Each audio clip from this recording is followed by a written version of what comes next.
নমস্কার, আপনারা দেখছেন শান্তন টিভি। আমি রয়েছি আপনাদের সাথে মীনাক্ষী। চোখ রাখছি এই মুহূর্তের প্রাইম নিউজে।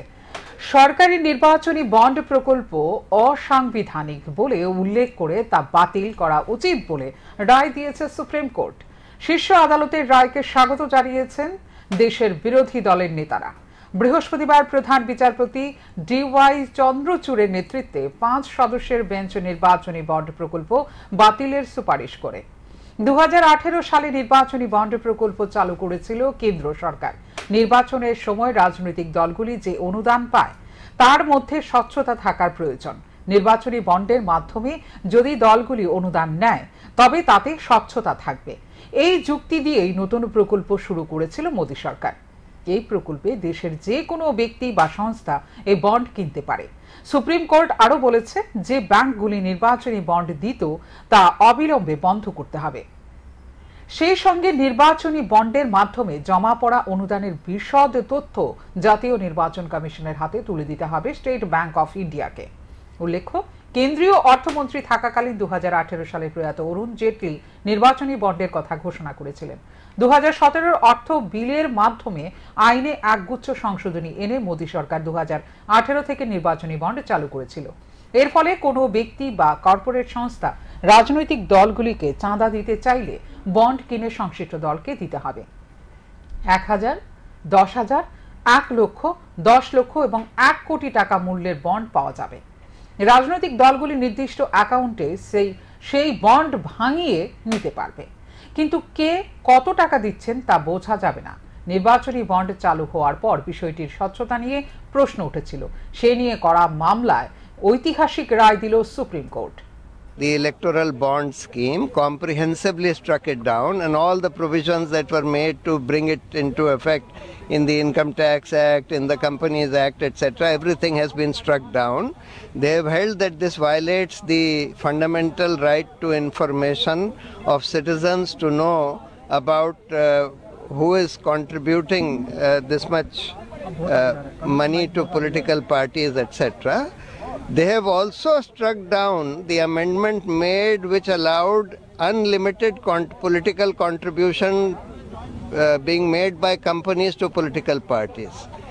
So not only the electoral bond scheme but also the amendment which removed the restrictions on political contributions by companies, which were that you cannot contribute more than 7.5% of your annual profit by way of political contributions. That has also been struck down as violating the level playing field in a democracy.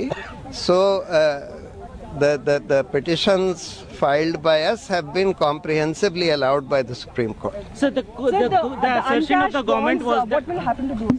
So they have also directed the State Bank of India to furnish complete information about who purchased the bonds, who encashed the bonds, and all this. আগামী 17 ও 18 ফেব্রুয়ারি নতুন দিল্লির প্রগতি ময়দানে অনুষ্ঠিত হতে চলেছে ভারতীয় জনতা পার্টির জাতীয় কনভেনশন। মূলত 2024 লোকসভা নির্বাচনকে সামনে রেখেই এই কনভেনশনের আয়োজন।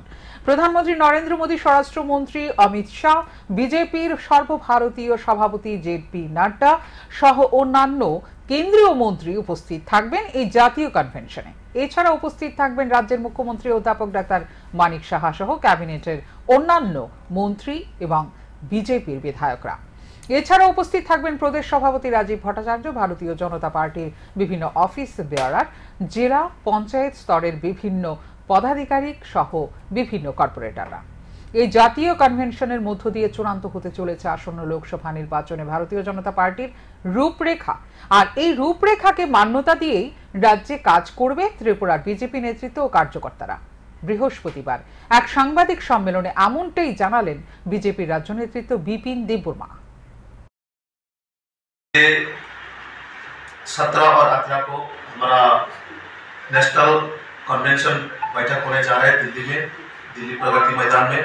इसमें हमारा नेशनल अध्यक्ष जी जेपी नड्डा जी और हमारा देश का यशस्वी प्रधानमंत्री नरेंद्र मोदी जी और हमारा देश का होम मिनिस्टर अमित शाह जी से लेके सभी केंद्रीय पदाधिकारी सभी वहाँ उपस्थित रहेगा।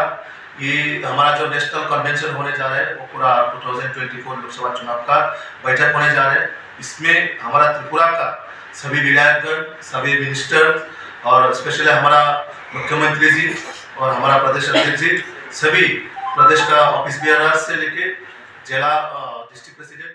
মনুবাজার গ্রামীণ হাসপাতালের উদ্যোগে বিভিন্ন স্বাস্থ্য সামগ্রী বিতরণ করা হয় বৃহস্পতিবার। এদিনের অনুষ্ঠানে উপস্থিত ছিলেন পূর্ব ত্রিপুরা আসনের সাংসদ রেবতী ত্রিপুরা। এছাড়া উপস্থিত ছিলেন মনু বিধানসভার বিধায়ক মাইনাপ্রো মগ সহ অন্যান্যরা। সভায় সাংসদ রেবতী ত্রিপুরা আলোচনা করতে গিয়ে স্বাস্থ্য বিষয়ক বিভিন্ন সুযোগ সুবিধার কথাগুলো বিস্তারিত আলোচনা করেন। অনুষ্ঠানের মাধ্যমে 100 জনের মধ্যে বিভিন্ন স্বাস্থ্য সামগ্রী বিতরণ করা হয়।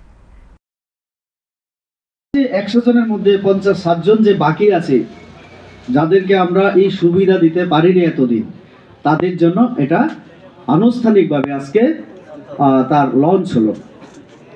এই যে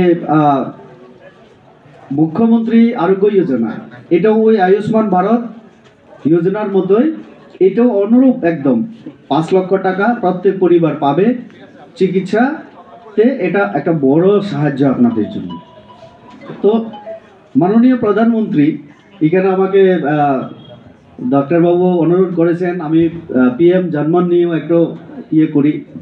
এটা বিশেষ করে জনজাতিদের জন্য অনেক একটা রাস্তা খুলে গেল। আমি দেখেছি 24,000 কোটি টাকার এই স্কিমটাতে সেখানে সিকল সেল অ্যানিমিয়া নামে কঠিন রোগ, এটা আমি ব্যাখ্যা করতে পারবো না। আমি যতটুকু একটু বুঝি যে অনেকে বেহুশ হয়ে যায় হঠাৎ করে, বিভিন্ন ধরনের রোগ, তার মধ্যে লক্ষণ অনেক ধরনের। আমি বুঝাতে পারবো না, কেননা আমি ডাক্তার নই। উনি পরবর্তীকালে আমাদের স্বাস্থ্য শিবিরগুলিতে বুঝাবেন।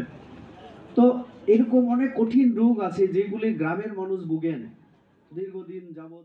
আগামী 16 ফেব্রুয়ারি ধর্মঘট এবং গ্রামীণ ভারত বন্ধের ডাক দেওয়া হয়েছে। রাজ্যের ব্যাপক সাড়া পড়বে। বৃহস্পতিবার সারা ভারত কৃষক সভা অফিসে সাংবাদিক সম্মেলন করে এই কথা জানান সংযুক্ত কিষাণ মোর্চার নেতা পবিত্র কর। বিজেপি নেতৃত্বাধীন সরকারের কর্পোরেট পন্থী, তাদের জনবিরোধী নীতির আক্রমণের সবচেয়ে মারাত্মক ক্ষতির সম্মুখীন হয়েছে শ্রমিকরা। তাই আগামী 16 ফেব্রুয়ারি ধর্মঘট এবং গ্রামীণ ভারত বন্ধের ডাক দেওয়া হয়েছে। এই ধর্মঘটকে সামনে রেখে বাজার সভা, পোস্টারিং, লিফলেট বিতরণ সহ বিভিন্ন কর্মসূচি করে মানুষের কাছ থেকে ভালো সাড়া পাওয়া গেছে। এতে বোঝা গেছে শুক্রবার অর্থাৎ 16 ফেব্রুয়ারি শ্রমিক ধর্মঘট এবং গ্রামীণ ভারত বন্ধের সাড়া মিলবে। বৃহস্পতিবার সারা ভারত কৃষক সভা অফিসের সাংবাদিক সম্মেলন করে এই কথা জানান সংযুক্ত কিষাণ মোর্চার নেতা পবিত্র কর।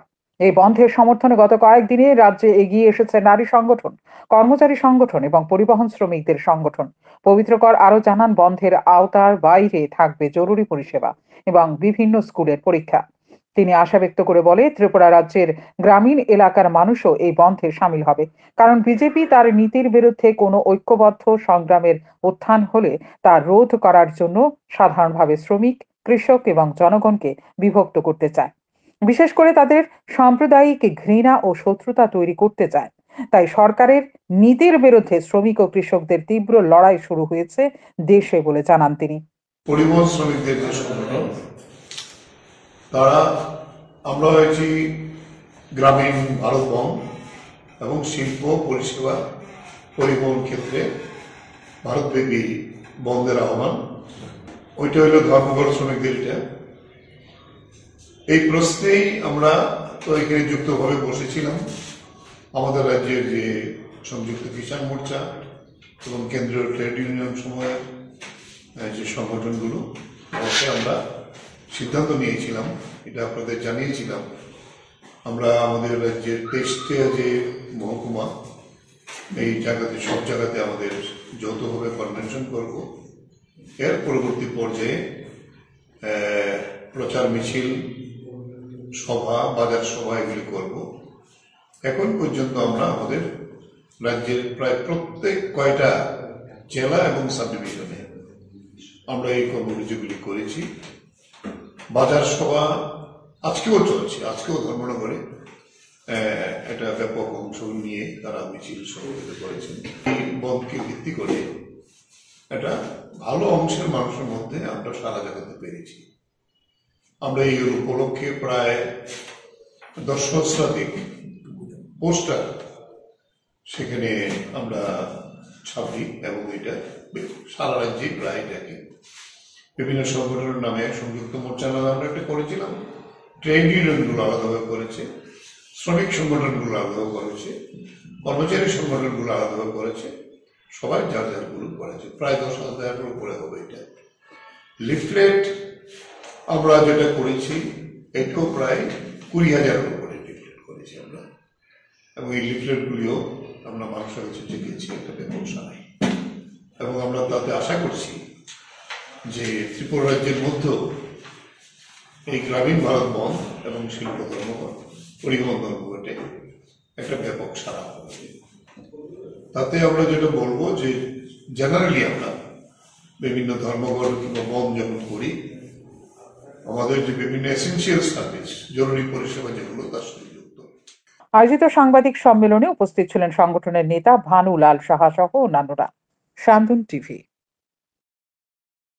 ত্রিপুরা উচ্চ আদালতের নির্দেশ অনুযায়ী ত্রিপুরা ক্রিকেট অ্যাসোসিয়েশনের নির্বাচনে সভাপতি নির্বাচিত হলেন তপন কুমার লোধ। সভাপতি পদে পুনরায় নির্বাচিত হওয়ার পর তপন কুমার লোধ জানিয়েছেন, মোট 30 জন ভোটারের মধ্যে 28 জন ভোটার ভোট দিয়েছে।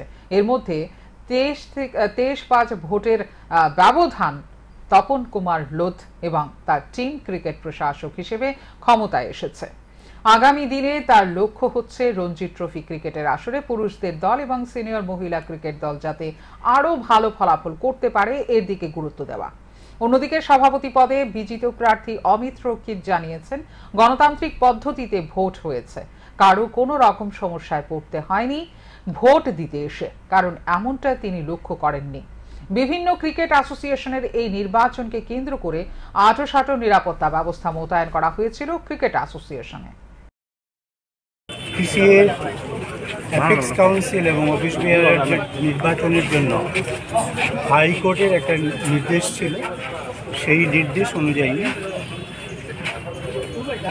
আজকে ইলেকশন কমিশনার, আমরা ইলেকটোরাল অফিসার বলি, তো টিসিএ ইলেকটোরাল অফিসার নির্বাচন সংগঠিত করেছেন। নির্বিঘ্নভাবে নির্বাচন হয়েছে। মোট ভ্যালিড ভোটার ছিলেন 30 জন ইলেকটোরাল রোলে, তার মধ্যে 28 জন টার্ন আপ করেছেন এবং এই 28টি ভোটের মধ্যে সবগুলি ভোটই ভ্যালিড হয়েছে এবং তার থেকে আমরা 23-5 ভোটে জয়লাভ করেছি। তো এই জয়লাভ আসলে টিসিএর যে সুসংহত অর্গানাইজেশন করা, টিসিএর স্বার্থ রক্ষা করে, ক্রিকেট স্বার্থ রক্ষা করে, ক্রিকেটের ডেভেলপমেন্ট চিন্তা করে যে চিন্তাটা রয়েছে সবার মনে, তারই জয়। কয়েকজন আমার সঙ্গে নিশ্চয়ই ওনারা একটু আনইজি ফিল করছিলেন, বললাম আমার সঙ্গে চলুন, আমার গাড়িতে চলুন, ফ্রি কান্ট্রি। এখানে আমাদের মানিক শাহ সরকারের সময় কোনো, আমি লাস্ট টাইমে বলেছিলাম, না ক্রীড়াঙ্গনে না সাংস্কৃতিক আঙ্গনে কোনোখানে কোনো ডিস্টার্বিং এলিমেন্টের জায়গা নেই। আর আমরা তো ইগো ট্রিপে বের হইনি, আমরা একটা ডেমোক্রেটিক ওয়েতে আমরা সবাই, আমি ক্রীড়াপ্রেমী এটা নতুন করে কাউকে পরিচয় দিতে হবে না। তো যেমন অন্য যে ক্রীড়া অ্যাসোসিয়েশনগুলো থাকে, সে আপনি হকি অ্যাসোসিয়েশন বলুন, বডি বিল্ডিং অ্যাসোসিয়েশন বলুন, তার মধ্যে একটা ক্রিকেট অ্যাসোসিয়েশন। তো আমি ছোটবেলা থেকেই ক্রিকেট খেলেছি, অনেকেই জানেন, দেখেছেন। ক্রিকেটের প্রতি একটা সবসময় একটা আমার ভেতর থেকে একটা টান ছিল, আর ক্রিকেটের সঙ্গে যুক্ত থাকারও ইচ্ছে আপনারা জানেন আগে থেকেই। তো একটা সুযোগ এসছে, নির্বাচন হচ্ছে ডেমোক্রেটিক ওয়েতে, আমিও একটা সাধারণ নাগরিকের মতো এসেছি, আমিও আমার নমিনেশন উঠিয়েছি, নমিনেশন জমা দিয়েছি, আজকে আমার ভোট দিতে এসেছি, এবং সবাই যেন ভালোভাবে ভোট দিয়ে একটা নর্মাল কোর্সে যেভাবে অ্যাসোসিয়েশনগুলো তৈরি হয় সেইভাবেই হয়, হোক, সেটাই চাই। সারা দেশে শিল্প, পরিবহন, শ্রমিক ও কৃষকদের স্বার্থ রক্ষার্থে শুক্রবার ভারত বন্ধ সফল করার আহ্বান জানিয়ে বৃহস্পতিবার সন্ধ্যায় আগরতলায় এক মিছিল সংগঠিত করল ত্রিপুরা প্রদেশ কিষাণ কংগ্রেস এবং অল ত্রিপুরা অসংগঠিত শ্রমিক কংগ্রেসের প্রতিনিধিরা। প্রদেশ কংগ্রেস ভবনের প্রাঙ্গণ থেকে বের হয় এই মিছিলটি পরিক্রমা করে শহরের বিভিন্ন পথ।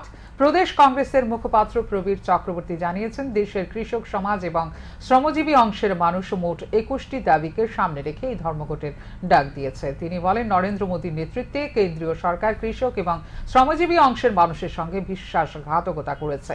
এর প্রতিবাদে কৃষক এবং শ্রমজীবী অংশের মানুষের এই আন্দোলন।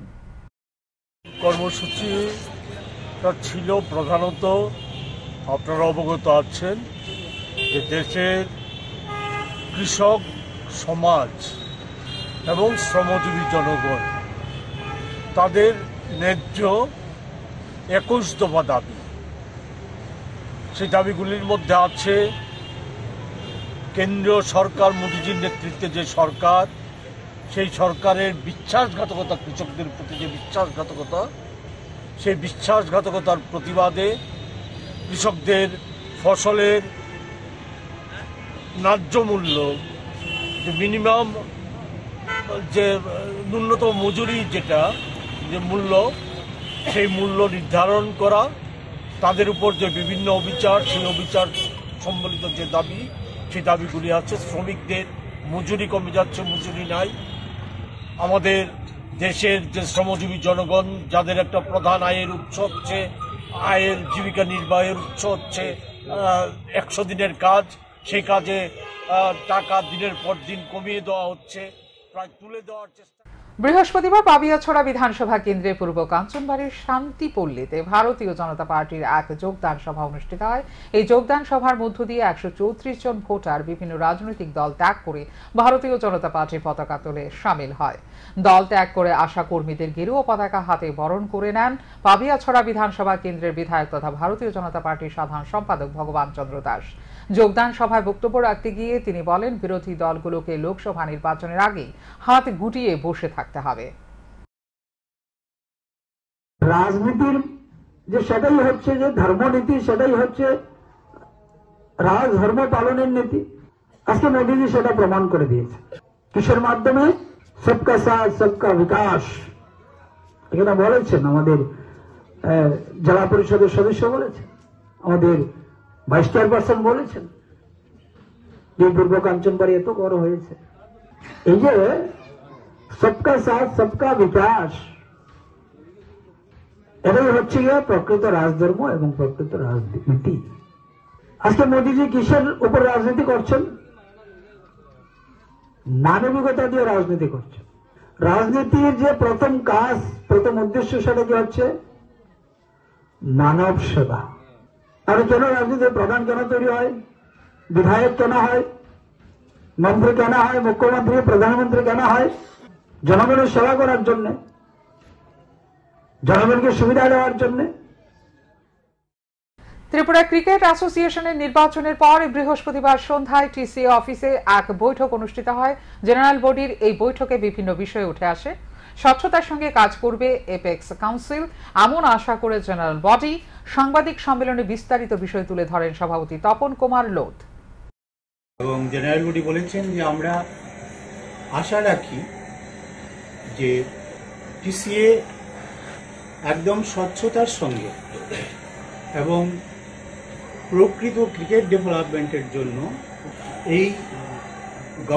এই যে অ্যাপেক্স কাউন্সিল কাজ করবে এবং জেনারেল বডিকে সময় সময় তার নলেজে আনবে যে কোনো কমপ্লেক্স পরিস্থিতি বা জেনারেল বডির সুপ্রিমেসি যেন ওদের স্মরণে থাকে, সেভাবে কাজ করবে।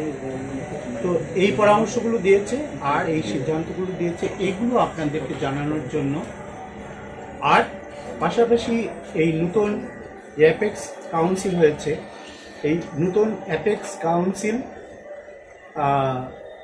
আমার সমস্ত টিসিএর জেনারেল মেম্বার এবং যারা খেলাধুলায় আছেন বা লাইভ মেম্বার যারা আছেন, যারা টিসিএর সঙ্গে। বৃহস্পতিবার আগরতলা প্রেস ক্লাবে এক সাংবাদিক সম্মেলনে বাংলা একাডেমি আগরতলা শাখার সম্পাদক ডক্টর রবীন্দ্র কুমার দত্ত জানিয়েছেন, 2022 সালে 25শে জানুয়ারি মাইকেল মধুসূদন দত্তের জন্মদিন বাংলা একাডেমি আগরতলা শাখার প্রতিষ্ঠা ঘটে। এরপর থেকে এখন পর্যন্ত এই সংগঠন নানা কর্মসূচি চালিয়ে এসেছে। বর্তমানে তারা বাংলা ভাষাকে ধ্রুপদী ভাষা হিসেবে স্বীকৃতি প্রদানের জন্য বিভিন্নভাবে চেষ্টা চালিয়ে যাচ্ছে এবং ভবিষ্যতেও সেই প্রচেষ্টা অব্যাহত থাকবে। ত্রিপুরা সরকারের কাছেও এই বিষয়ে প্রয়োজনীয় পদক্ষেপ গ্রহণের জন্য একাডেমির পক্ষ থেকে দৃষ্টি আকর্ষণ করা হয় বলে জানান তিনি। আমি আগরতলা বলছি। আমাদের যে বাংলা একাডেমি আমরা করেছি, এটার নাম দিয়েছি বাংলা একাডেমি আগরতলা। কারণ আমরা যখন রেজিস্ট্রেশন করতে গিয়েছিলাম তখন আমাদেরকে বলা হয়েছে বাংলা একাডেমি ত্রিপুরা বলে কিছু আমরা করতে পারবো না, যেহেতু যদি কখনো গভর্নমেন্ট করেন তাহলে ওনারাই বলবেন বাংলা একাডেমি ত্রিপুরা। আমাদেরকে বলা হয়েছে আপনারা অন্য নাম দিন। তখন আমরা বাংলা একাডেমি আগরতলা নাম দিয়ে আমরা সংগঠনটা করেছি। আমাদের মূল বক্তব্য হচ্ছে আমাদের বাংলা ভাষা এবং বাংলা সংস্কৃতিকে আমরা ঊর্ধ্বে তুলে ধরব। এই ঊর্ধ্বে তুলে ধরবার জন্যেই আমরা এই সংগঠনটা করেছি। তো এখন এই সংগঠনের সঙ্গে বিভিন্ন জ্ঞানীগুণী লোকেরা যুক্ত হচ্ছেন। আমাদের ত্রিপুরা ইউনিভার্সিটির পুরো বাংলা বিভাগ আমাদের সঙ্গে আছেন এবং আগরতলার অনেক গণ্যমান্য লেখক, সাংবাদিক, অধিকাংশ লোকরাই আমাদের সঙ্গে আছেন। আমরা সুস্থ সংস্কৃতির জন্য চর্চা করছি। গত 2 বছর যাবৎ আমরা অনেকগুলো অনুষ্ঠান করেছি। রাজ্য জুড়ে 6 দিন ব্যাপী মাধ্যমিক ও উচ্চ মাধ্যমিকের সাজেশন বিলি করার প্রক্রিয়া সম্পন্ন হলো বৃহস্পতিবার। ত্রিপুরা রাবার বোর্ডের সদস্য বিপ্লব কর, গ্রামীণ কৃষি ও সমবায় ব্যাংকের ভাইস চেয়ারপারসন পূর্ণিমা রায়, এসসিআরটির শিক্ষণ আধিকারিক দেবাশিস রায়, বিধান শিশু উদ্যান গোমতী জেলার কনভেনার দীপঙ্কর দেব, দক্ষিণ ত্রিপুরা জেলা কনভেনার রতন চক্রবর্তী, সংস্থার কনভেনার মনোজ রায় ও সদস্য পরীক্ষিত দে উপস্থিত ছিলেন এই সাজেশন বিলি অনুষ্ঠানে। ধর্মনগর মহকুমা টাউন হলে এক অনুষ্ঠানের মধ্য দিয়ে উত্তর ত্রিপুরা জেলার দুস্থ মাধ্যমিক ও উচ্চ মাধ্যমিক পরীক্ষার্থীদের মধ্যে বিনামূল্যে সাজেশন বিলি করা হয়। এদিন অধ্যক্ষ বিশ্ববন্ধু সেন, পুর পরিষদের চেয়ারম্যান প্রদ্যুৎ দে সরকার, পুলিশ সুপার ভানুপদ চক্রবর্তী এবং জেলা শিক্ষা আধিকারিক সুখময় নাথ দুস্থ ছাত্রছাত্রীদের হাতে সাজেশন তুলে দেন।